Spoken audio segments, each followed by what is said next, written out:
e você que encontrou 2 João, diga amém. Então nós vamos ler até o versículo 6. A palavra de Deus diz assim: o presbítero à senhora eleita e aos seus filhos, a quem eu amo na verdade, e não somente eu, mas também todos os que conhecem a verdade, por causa da verdade que permanece em nós e conosco estará para sempre. Que a graça, a misericórdia e a paz da parte de Deus Pai e de Jesus Cristo, o Filho do Pai, estejam conosco em verdade e em amor. Fiquei muito alegre por ter encontrado alguns de seus filhos que andam na verdade de acordo com o mandamento que recebemos do Pai. E agora, Senhora, peço-lhe, não como se escrevesse mandamento novo, mas o mesmo que temos tido desde o princípio, que nos amemos uns aos outros. E o amor é este, que andemos segundo os mandamentos de Deus. Este mandamento, como vocês ouviram desde o princípio, é que vocês vivam nesse amor. Amém. Gostaria de convidar os irmãos a orarem mais uma vez. Pai, essa é a sua palavra, nós desejamos conhecê-la mais e queremos que ela atinja não somente a nossa mente, ó Pai, mas que ela faça morada no nosso coração, para que a nossa vida seja transformada, ó Pai. O Senhor que deseja não apenas uma parte de quem nós somos, mas o todo de quem nós somos, que o Senhor hoje faça grande obra em nós, ó Pai. Abra os nossos olhos para que a gente enxergue a beleza da verdade do Evangelho. Em nome de Jesus. Amém. Essa também é uma carta de João. O mesmo João que escreve 1 João, é também quem escreve 2 e 3 João. O propósito dessa carta é alertar a igreja sobre a necessidade de se viver à luz da palavra de Deus. Para Deus, importa sim o que nós fazemos, ok? Para Deus importa como nós cremos e como nós vivemos. O Evangelho, ele precisa ser algo que começa no nosso coração, que sim transforma a nossa mente, mas que também é visto em ações, em uma vida rendida a Jesus Cristo. Obviamente, essa igreja aqui, ela ainda está sofrendo ataques, né? Ela ainda está sendo rodeado por falsos mestres, né? Tentando aí atrapalhar a igreja de viver essa vida na fé. Muitas pessoas, inclusive, correm um risco de naufragar na fé se derem ouvido a esses falsos mestres. No entanto, João nos estimula à obediência, à fé, ao amor, à verdade, né? Temas que são tratados na primeira carta, né? São provas de um verdadeiro cristão. Quais são as provas de um verdadeiro cristão que foi tratado no 1 João? Primeiro, a ideia de que o verdadeiro cristão ele tem uma boa doutrina, um bom conhecimento de Deus, que ele tem uma fé que também se transborda em amor, em práticas, e a rejeição também de falsos mestres e a obediência à palavra de Deus. João ele vai reverberar esses assuntos aqui na sua segunda carta. Então vamos lá para o texto. O texto diz assim, em versículo 1, o presbítero. O que é um presbítero? O presbítero é um pastor. Né? Ontem eu estava conversando com... Foi você, né, Jonathan? Foi o Jonathan, né? Algumas igrejas você tem o presbitério, não é isso? O que é o presbitério? O presbitério é a comunhão de pastores que governam uma igreja, que lideram a igreja por meio do serviço, por meio da pregação, por meio do ensino. E o apóstolo João, mesmo sendo um apóstolo de Jesus, tendo convivido com Jesus, se apresenta a essa igreja como presbítero, como pastor. A palavra presbítero tem a ideia de ancião. É interessante que quando você chega nessa igreja aqui, você vê que os anciões dessa igreja são mais ou menos, está no caminho dos anciões ali, né? Mas a ideia de alguém experiente. E João está dizendo que ele não é somente velho, mas ele é uma pessoa experimentada, um pastor que tem a sua vida marcada pelo Evangelho. E ele se dirige a essa igreja dizendo, quem fala para vocês aqui agora é o pastor de vocês. Aquele que tem interesse no cuidado da alma de vocês, que cuida da igreja como um pastor cuida do rebanho. É assim que a gente deveria pensar nessa carta. A igreja local, ela pode dar ouvido a bons mestres, a bons pastores, mas a igreja precisa prestar atenção na palavra dos seus pastores. Porque os seus pastores, eles estão vivendo isso aqui dia após dia. Eles sabem das dores, das necessidades, dos desafios da igreja. Quando um pastor prepara um sermão, quando um pastor ele senta com você para o discipulado, para o aconselhamento, quando ele faz uma reunião de ministério, esse pastor não fala como a gente prega, por exemplo, em conferência. De vez em quando eu prego fora daqui da igreja aqui, e a gente traz sempre uma palavra para as igrejas, mas sem conhecer diretamente aquelas pessoas ali. A gente tenta inspirar as pessoas, tenta chamar elas para Deus, para a doutrina, mas quando um pastor local, ele fala à igreja, ele fala com o coração de um pai tentando ministrar e aconselhar para filhos. Certo? Fala com amor, ele pensa na vida de cada pessoa, no contexto familiar, ele pensa naqueles irmãos, como foi orado agora, aqueles que perderam às vezes um parente querido, um amigo, eles pensam naqueles que estão doentes, naqueles que talvez receberam uma boa notícia, que agora vão ganhar um filho, aqueles que estão sendo assolados por falsas doutrinas. Um pastor, ele se preocupa com isso, e assim devem ser os pastores. Os pastores devem ser pastoral. Parece redundante isso que eu estou falando, mas os pastores, eles não são, como diz assim, professores que estão aqui simplesmente para desenvolver um bom sermão teológico, com doutrinas e pontos. Mas quando um pastor fala aqui, ele fala para cuidar da igreja. A preocupação de um pastor é dar algo que você possa usar ao longo da semana, se proteger contra os inimigos da fé, você se fortalecer, você estar firme no nosso Senhor Jesus. Um pastor faz isso, ele trabalha, ele se esforça, ele ora, tudo para que quando ele fala, quando ele prega, quando ele ensina, quando ele aconselha, a igreja possa sair vitoriosa, forte, operante em boas obras. O João, ele diz, né, que ele está, a carta é direcionada à senhora.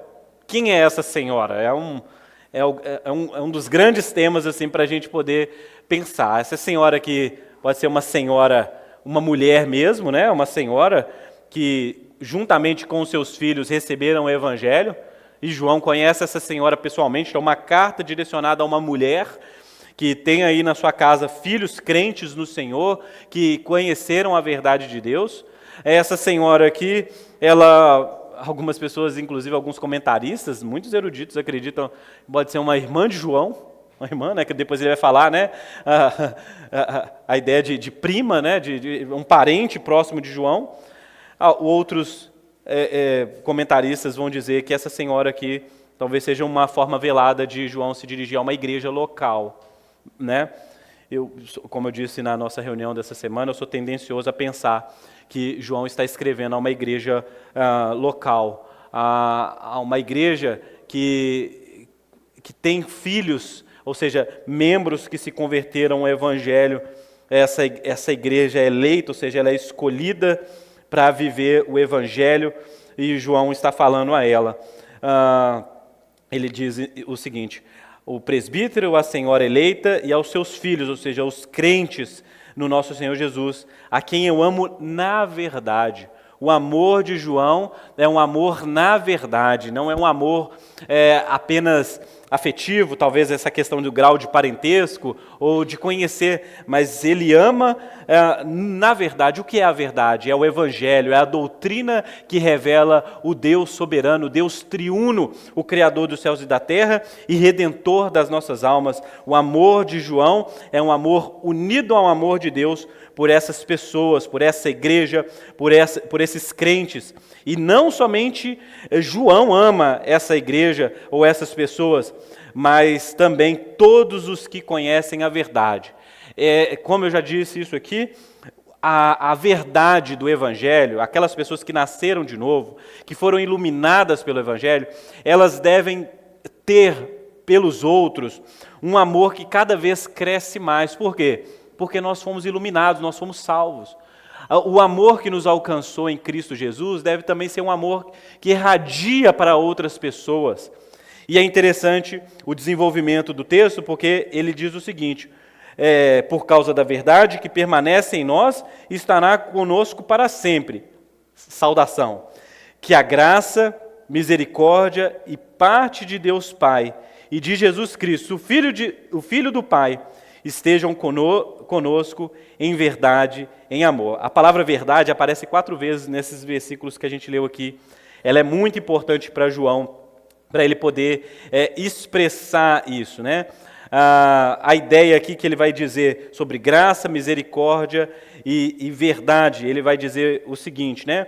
O John Albert, um comentarista, ele vai falar que a frase graça, paz e misericórdia significa o seguinte: a graça, ela remove a nossa culpa, a misericórdia remove a nossa miséria, e a paz expressa a continuidade da graça e da misericórdia nas nossas vidas. Então, se a graça remove a nossa culpa, toda a culpa que nós tínhamos, o pecado que tinha sobre nós, a ideia de culpa, de condenação, a graça remove isso. É quando nós recebemos o Evangelho, nós somos alertados sobre uma boa notícia que chega até nós, de que nossos pecados são verdadeiramente perdoados. Como diz o João na sua primeira carta, eles são expiados.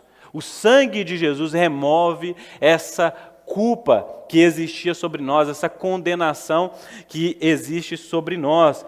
E a misericórdia de Deus remove a nossa miséria, a miséria que existe em nós, toda a miséria. E o que é paz? Paz é você viver sem medo de Deus. Paz é você ser apaziguado por Deus naquela cruz. Você não precisa mais viver como se Deus fosse o seu inimigo, como se os outros fossem seus inimigos, como se você estivesse em guerra, porque você foi vencido, o seu inimigo também foi vencido naquela cruz, e agora você sabe que todos os dias, graça e misericórdia se encontram, estão disponíveis para você. Você pode viver como alguém que vive em paz. Por isso que os irmãos antigos, você lembra lá dos irmãos da Assembleia de Deus? Os irmãos das igrejas antigas, eles cumprimentavam uns aos outros com a paz de Deus, a paz de Cristo. E é uma coisa tão maravilhosa a gente pensar nisso. Aí os batistas começaram a fazer o quê? A graça e paz do nosso Senhor Jesus. A gente poderia fazer isso. Graça, misericórdia e paz da parte de Deus e Pai. Que saudação maravilhosa, quantas verdades estão incluídas nessa saudação. É assim que João sauda, inicia sua carta. Ele fala a irmãos crentes, ele fala a uma comunidade que foi alcançada pela verdade e permanece na verdade. A mesma verdade do Evangelho, em qualquer lugar do mundo, é a verdade em que eles permanecem. Essa verdade é suficiente para transbordar em amor, em boas obras, e deve ser assim. Agora prestem atenção no versículo 4, e aqui eu vou me deter um pouco mais. Ele diz o seguinte: fiquei muito alegre por ter encontrado algum dos seus filhos que andam na verdade, de acordo com o mandamento que recebemos do Pai.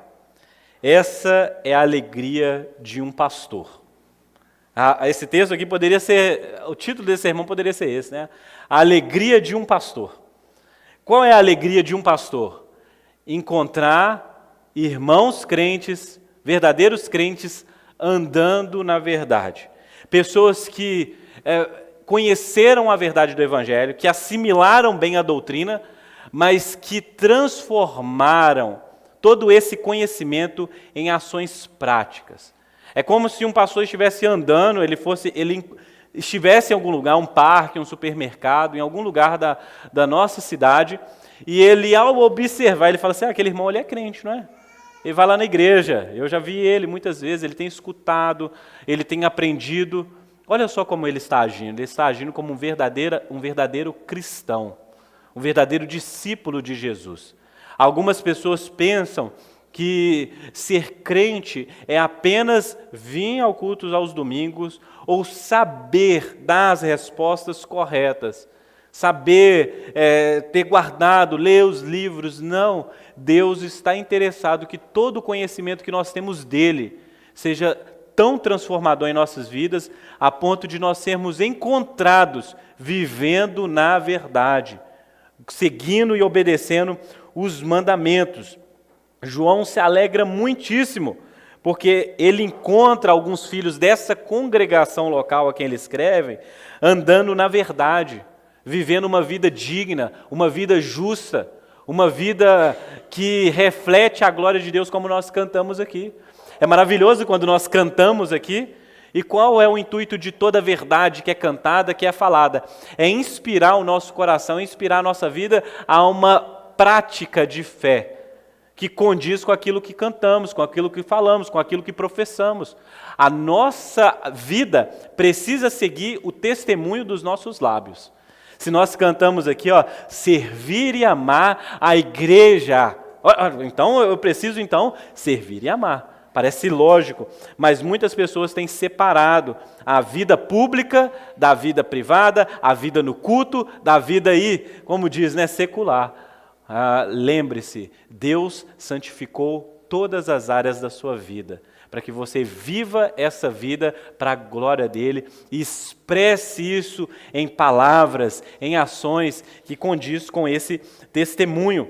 Um pastor fica muito feliz porque um pastor, ele trabalha, ele labuta, ele tenta pensar em tudo que você traz para ele de maneira teológica.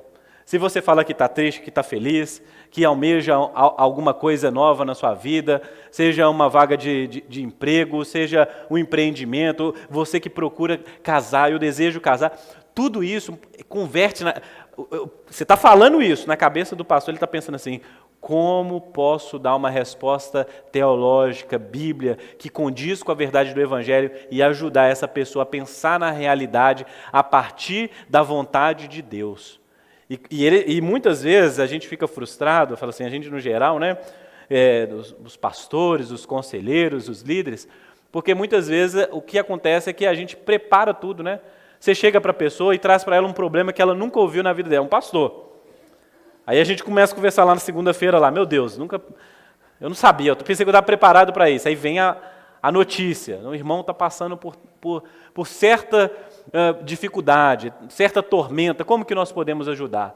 Aí vai a gente orar, conversar, ler a Bíblia, tem algum livro, começa a pesquisar, eu já li sobre isso, o capítulo tal, aí a gente faz aquele trabalho assim, de tentar entender como Deus responde à realidade humana a partir da sua graça, da sua misericórdia, como o Evangelho se relaciona com as áreas da vida cristã, E aí a gente senta com você para conversar, a gente senta com você para aconselhar, a gente prepara uma série de ensinos para o GC. Vou levar isso aqui, vou ler esse livro com o pessoal do meu GC, porque eu acho que eles estão precisando disso aqui. Nada é aleatório aqui na igreja, viu, gente? Há muita conversa, vamos fazer uma série de sermão, vamos conversar em João, por quê? Para a gente poder estimular os irmãos a boa doutrina, boas práticas, Aí a gente pensa nisso, gasta aquele tempo, às vezes um discipulado, vamos ler um livro do início ao fim, e a gente faz tudo, e aí no final o irmão faz outra coisa. Aí é triste. Aí a gente encontra o irmão seguindo outros caminhos diferentes daqueles que a gente tanto trabalhou. É o trabalho pastoral, Então, por isso que o pastor ele precisa ser um homem revestido de misericórdia, de graça de Deus, de amor, entendeu? De acreditar. Por quê? Porque a palavra de Deus, uma hora ela produz fruto. E é maravilhoso, por quê? Porque quando ela produz fruto, quando a gente começa a ver aquele irmão que dava aquelas bolas fora, aquele irmão que estava ali, às vezes, preso naquele pecado, ou sofrendo, ou às vezes ali amarrado por alguma coisa ali, ele sendo liberto, ele crescendo, ele amadurecendo, ele vivendo, ele descobrindo paz, felicidade, a alegria que é estar em Cristo Jesus, essa alegria transborda na vida daquelas pessoas que cuidam da igreja. Por isso eles ficam alegres, contentes, irradiantes.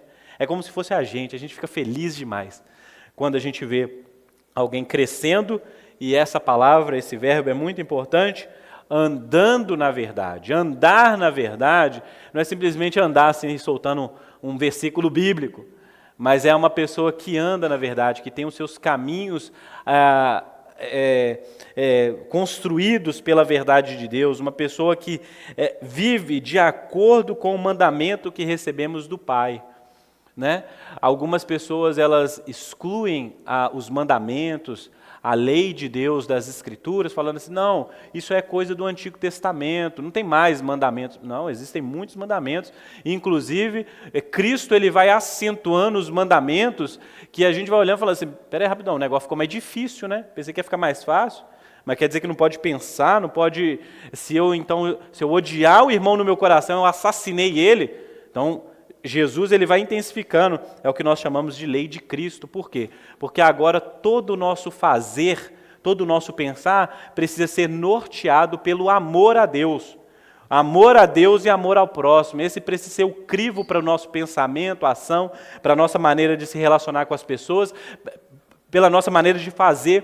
Por que eu faço o que faço? Tenho Deus como alvo ou o meu próximo como alvo? Se não tenho, estou quebrando o mandamento.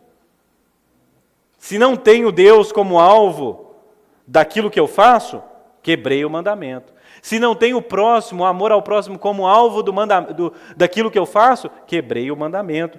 Mas andar na verdade, então, é ter consciência daquilo que Deus deseja. Andar na verdade, seguir o mandamento que recebemos do Pai, de amar a Deus e amar ao próximo, é ter consciência de que Deus deseja certo tipo de resposta ao Evangelho. Certo? Eu quero só fazer um adendo aqui. Nós não somos salvos pelo que nós fazemos, ok? O nosso desempenho como cristãos não nos garante essa misericórdia e graça da parte de Deus. Lembre-se disso.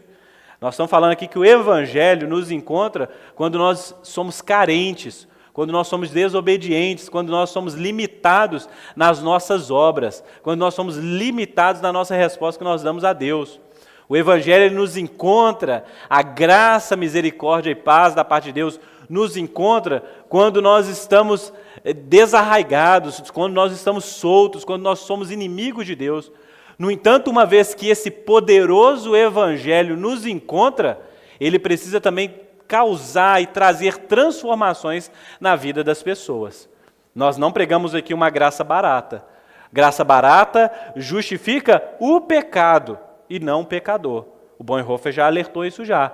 A graça que é revelada no Evangelho, ela livra você da culpa do pecado e te instiga o tempo todo a abandonar o pecado, se arrepender, muda de vida. Tiago, mas eu sou assim, na minha família é assim, eu tenho isso. Irmão, procura então mudança, transformação, conversão. Tenha a sua vida transformada. Você não precisa ser mais esse homem, você não precisa ser mais esse tipo de gente. Gente que vive como se fosse um animal, um bicho, alguém que está em guerra, alguém que tem um outro, que odeia a Deus. Não viva como se você odiasse a Deus.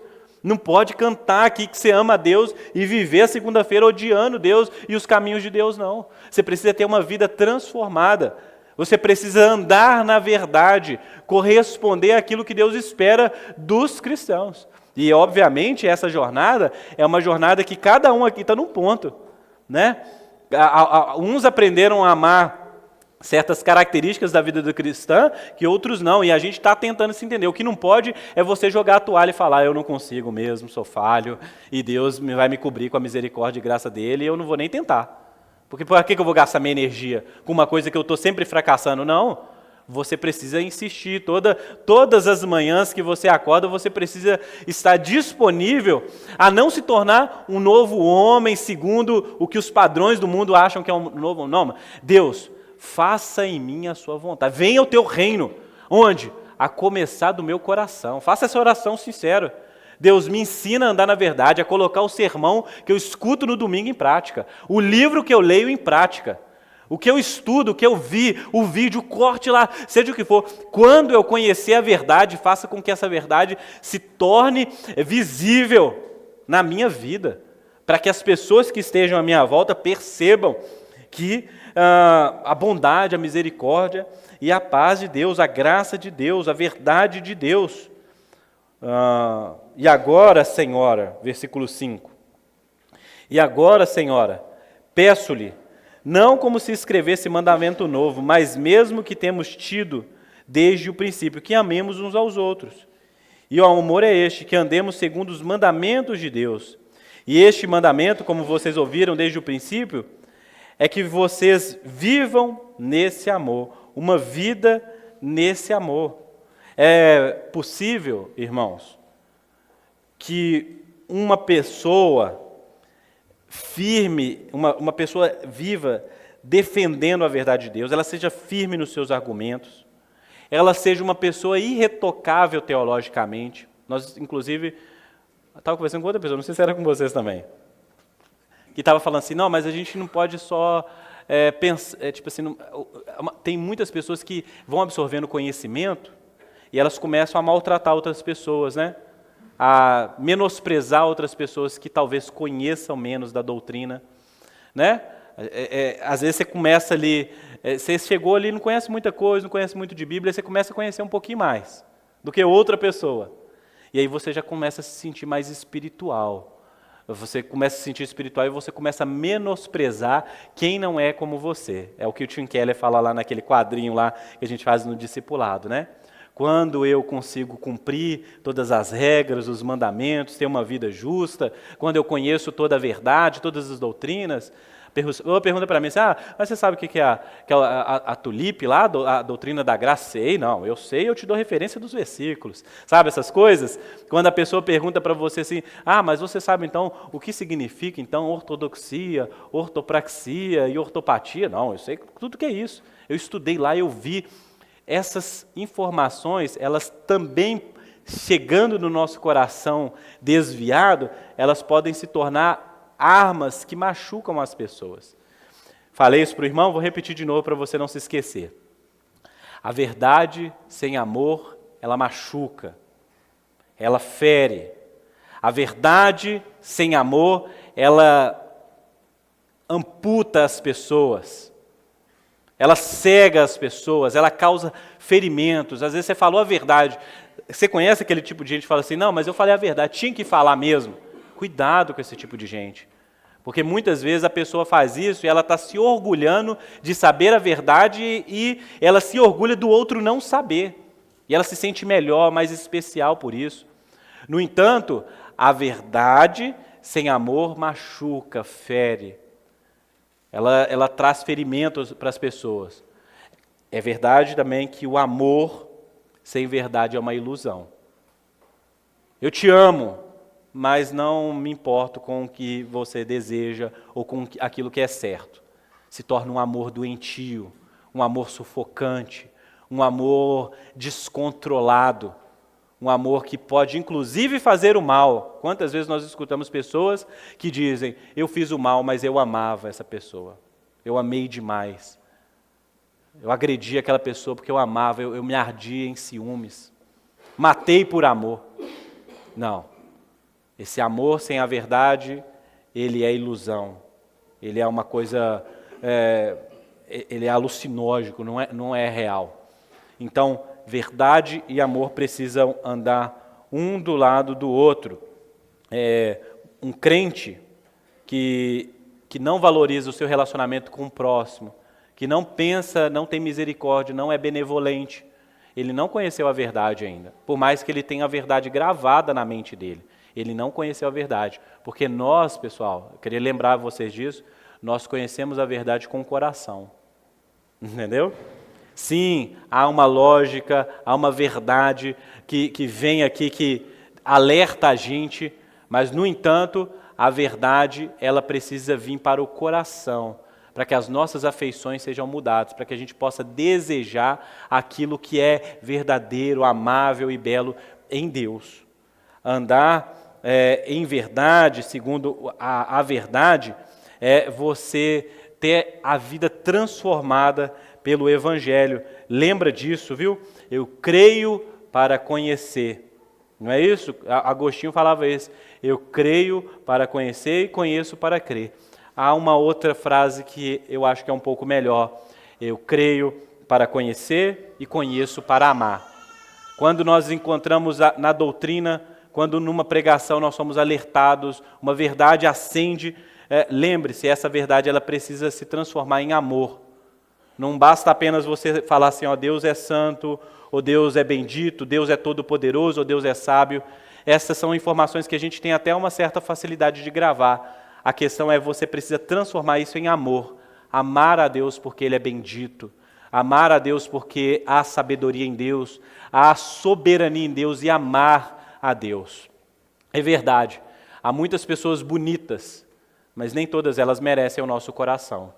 Há muitas verdades, mas nem todas essas verdades devem ser amadas como nós amamos a Deus. Lembre-se, quando você descobrir algo em Deus, quando você estiver diante da verdade que é em Deus, ame. Porque é isso que salvará você do dia ruim. Quando os falsos mestres se aproximarem de você, os falsos ensinos, como é a realidade dessa igreja, quando os falsos mestres eles se achegarem perto, você estará firme. O amor que você tem por Deus não será um amor que será trocado. Você não vai trocar o amor por Deus por outro tipo de amor, por outra verdade ou por outra notícia, ou outra informação que chegar. Você ficará firme. Foi esse amor que sustentou os mártires no primeiro século. Uma pessoa que morria no primeiro século, que era queimada na fogueira, que era crucificado, que era enforcado por causa do Evangelho, não era enforcado apenas por causa de um assentimento mental, porque ela estava confiante de que aquilo ali é verdadeiro. Ela amava a Deus, ela não queria de maneira nenhuma que a sua negar a Cristo fosse uma expressão de não amor a Deus. Ela queria provar, ela queria ter a oportunidade de provar o amor que ela tinha por Deus, que ela já cria nisso, mas ela poderia transformar esse crer com a mente em uma expressão vívida. Então, passar pelo martírio, morrer ao fio da espada, era uma oportunidade de expressar amor. Quando nós obedecemos aos mandamentos de Deus, é uma oportunidade de expressar com ações que nós amamos a Deus. Você quer amar a Deus? Você quer expressar o amor a Deus? Cante. Cante. Quando você canta, você faz algo, você expressa seu amor a Deus. Você quer expressar lá na sua casa? Viva. Faça coisas que Deus te pede, que claramente você sabe que tem que fazer. Ajudar ao pobre, ao necessitado, acolher aquele desamparado, evangelizar, pregar o evangelho. A palavra de Deus fala para você pregar o evangelho, prega o evangelho por amor a Deus. Eu tenho um caso que eu conto de vez em quando, que é o seguinte: eu trabalhei muito tempo com morador de rua em Belo Horizonte, né? E aí, eu e a Carla, antes da missão aqui, até no início também, a gente trabalhava muito, e era assim. E aí eu percebi uma coisa, depois de, fazer muita coisa lá e tal, aquelas coisas que fica bom na foto, né, aquela coisa toda, nossa, como sou bom, maravilhoso, né, como que eu ajudo os pobres. E teve um momento assim que a gente teve Deus assim trouxe uma consciência, né, um discernimento assim. Vai ser muito fácil assim, você amar as pessoas, entendeu? Por que você está fazendo isso? Ah, não, porque a pessoa precisa. Porque a pessoa necessita, ela não tem casa, ela não tem comida, ela não tem um quê. E aí e isso vira a motivação do seu amor. Você começa a olhar assim, ó, quem precisa do meu amor? E aí você começa a amar conforme a necessidade do outro. É um bom caminho, mas não é apenas esse caminho. Por quê? Porque se você achar, se o seu discernimento te enganar, que a pessoa não precisa de algo, você deixa de amar aquela pessoa. É assim na nossa casa, com a nossa esposa, com os nossos filhos. Se você percebe que aquela pessoa não merece mais amor, o que você faz? Cessa o amor. E você para de dar para aquela pessoa alguma coisa que você julga que ela não precisa mais. Amar não deve ser essa coisa que a gente fica assim, deixa eu ver. Deixa eu souber. Não, essa pessoa aqui ela está suficiente, ela não precisa disso. Amar precisa ser uma resposta ao Evangelho, a Deus. O que Deus diz a respeito dessa pessoa? Essa pessoa precisa ser perdoada mais uma vez? Não segundo o que o seu coração diz. Porque o seu coração pode dizer para essa pessoa que não, eu já dei muita chance para essa pessoa. Eu já vi aqui que já está bom já. Mas o que a palavra de Deus diz? Você tem que perdoar mais uma vez. Você tem que estender a mão mais uma vez, você tem que acolher na sua casa, você tem que... E aí você começa então a pensar, ok Deus, não vou deixar só meu coração me dizer o que eu tenho que fazer não. Eu desejo agora te obedecer. Por que eu tenho que fazer o que faço? Porque eu sirvo a Deus? Porque eu sirvo na igreja? Porque eu amo a minha esposa? Porque eu cuido dos meus filhos? Porque você tem um compromisso diante de Deus em glorificá-lo, em sempre fazer essa pergunta: Deus, é isso que o Senhor deseja? Porque o seu coração ele pode te dizer que você não deve amar, ou ele também pode te estimular a fazer coisas que você não deveria fazer. Você está tão apaixonado, tão afetado pelas suas emoções, que você fala assim: não, eu tenho que fazer. E você fica mal porque você não faz muitas vezes. O que Deus diz a respeito dessas coisas? O que a palavra de Deus te instiga a fazer? Quando, por exemplo, a gente vai ler isso aqui, né? E a gente viu isso por exemplo, o Emerson pregou no sermão passado. Quando devo orar por uma pessoa e quando não devo orar? Quem diz isso? A palavra de Deus, as Escrituras. Às vezes você deve orar por pessoas que você acha que não deveria. Ah, não, mas aquela pessoa lá não merece minha oração, não. Mas Deus fala que sim. Ah, mas eu vou orar, vou continuar orando por essa pessoa aqui que continua cometendo pecados para a morte e abandona. Deus fala, não, essa pessoa aí você tem que cessar as orações por ela. Quem vai te dizer o que você deve fazer? Então eu gosto muito da analogia do James Smith, né? Que ele fala assim que no Evangelho o nosso coração ele é consertado para a gente aprender a amar de verdade e direito, né? Porque os nossos amores eles são todos distorcidos. Então, quando a gente não tem Deus como alvo do nosso amor, qualquer um se torna um ídolo. A gente a ama desproporcionalmente, inclusive. Seja esposa, filhos, trabalho, seja nosso status social, seja algum partido político, algum político, né? Algum time de futebol. Quando não há Deus no coração humano, a gente faz ídolos para nós. E a gente começa a amar esses ídolos desproporcionalmente, já é errado já, mas uma intensidade que nenhum ser humano suportaria. Entendeu? Se você amar a sua esposa de maneira desproporcional, nem ela suporta isso. Entendeu? Seu filho. Cuidado com o amor desregulado. Mas graças a Deus pelo Evangelho, que nos faz amar da maneira correta. Mas não vale a pena, não é somente o coração consertado para amar Deus. Agora você tem que aprender a amar Deus do jeito que Ele deseja. Porque você não pode amar Deus de qualquer maneira. Entendeu? Deus não pode ser amado de qualquer maneira. Deus não aceita qualquer tipo de culto. Deus não aceita qualquer tipo de louvor. Ah, Tiago, mas a pessoa está fazendo a intensidade do coração, a sinceridade do coração dela. Mas ela pode estar sinceramente enganada. Ela pode estar apaixonadamente enganada.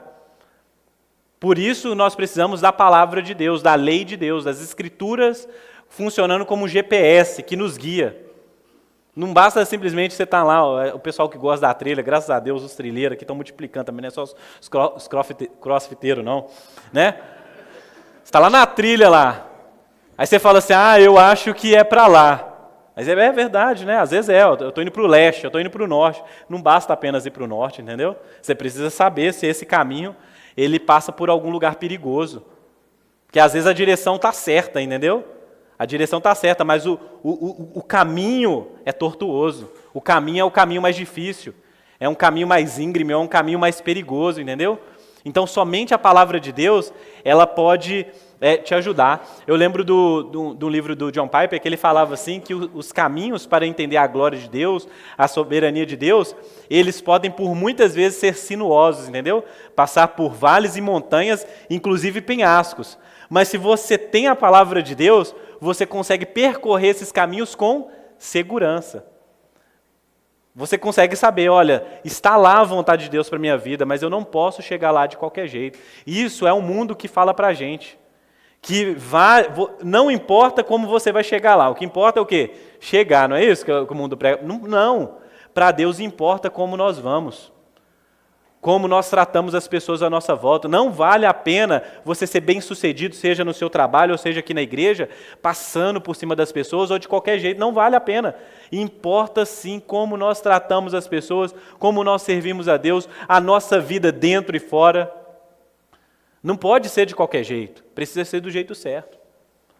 E o jeito certo, quem vai dizer para nós é a palavra. Não fique refém do que se acha. Eu acho que é assim. Não, ok, você acha. Também tem os meus achismos, entendeu? Mas o que a palavra de Deus diz a respeito da sua vida, a respeito do viver cristão. Ah, Tiago, mas eu acho que isso aqui não é pecado, ou eu acho que isso aqui é...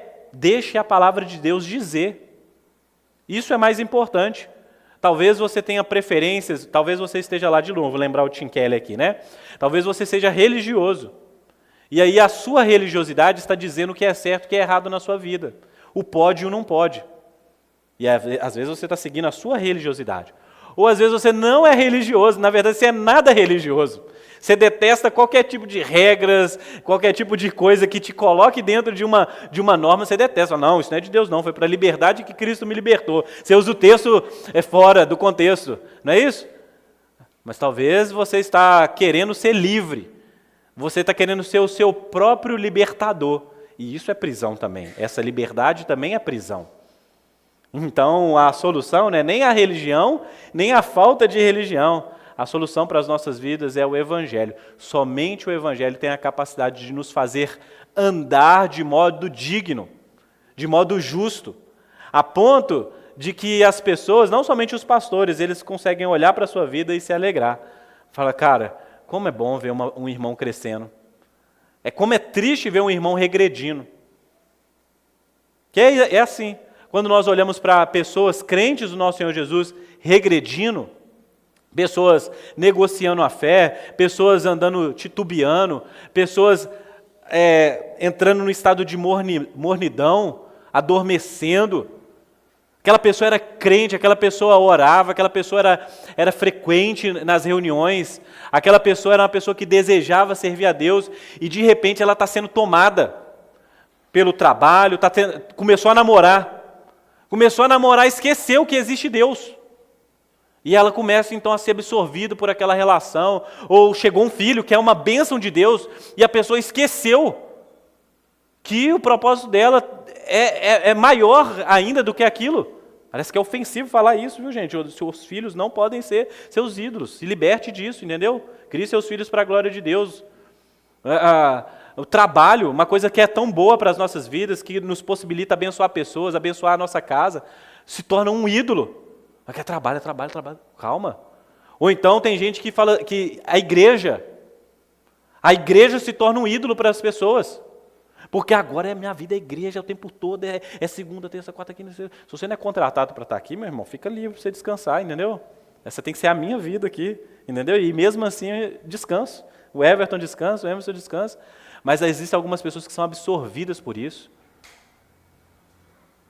A pessoa não aprendeu a descansar, não aprendeu a vir no culto e não fazer nada. É bênção isso também, viu? Para quem não faz nada em nenhum culto, não é bênção não, tá? Você precisa servir. Mas para você que tem essa coisa assim, eu preciso fazer alguma coisa, aprenda a descansar. Por quê? Porque isso é obedecer à palavra de Deus. Descanso, trabalho, cuidar da família, vir à igreja, evangelizar. Tudo isso, existe uma forma de fazer isso de acordo que Deus se agrada nas nossas vidas, entendeu? É o equilíbrio que você precisa, é o remédio que te coloca em são. Então, essa é a alegria de um pastor. A ver pessoas que crescem no Evangelho, que crescem em amor. Gente, como é bom, às vezes a gente descobre que os irmãos estão se encontrando para aconselhar, para acolher uns aos outros, para suportar, e eu fico feliz por isso, porque eu vejo assim, cara, como que existem pessoas dentro da nossa igreja que estão amadurecendo. E você, meu irmão, que talvez esteja regredindo, talvez você está lá, você está meio... A palavra não é boa, não, desviado, né? Você que está realmente adormecido, tem cada vez menos obedecido à palavra de Deus, tem abandonado as práticas que formam o seu caráter, né? Uma vida diante de Deus. Irmão, acorde hoje, desperte para Deus. Desperte para Deus, entendeu? Aprenda o que significa viver na verdade de Deus, viver no Evangelho. Deus se importa com o que você pensa, com o que você sente, com o que você faz. Não quero só que vocês sejam bons de teologia na internet, não, pelo amor de Deus. Dá resposta, critica. Eu sei discernir o que é um herege e o que é um pregador bom. Esse aqui é ruim, esse aqui é bom. Eu quero que vocês vão além disso. Eu quero que a vida de vocês, elas sejam permeadas de frutos.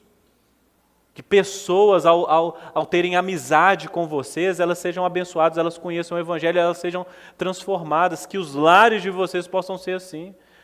A família de vocês possam experimentar isso. Não basta apenas, eu não quero que você saiba os 5 pontos do calvinismo, os 5 solas, não quero que vocês saibam assim, as informações somente, não. Eu quero que vocês saibam isso também.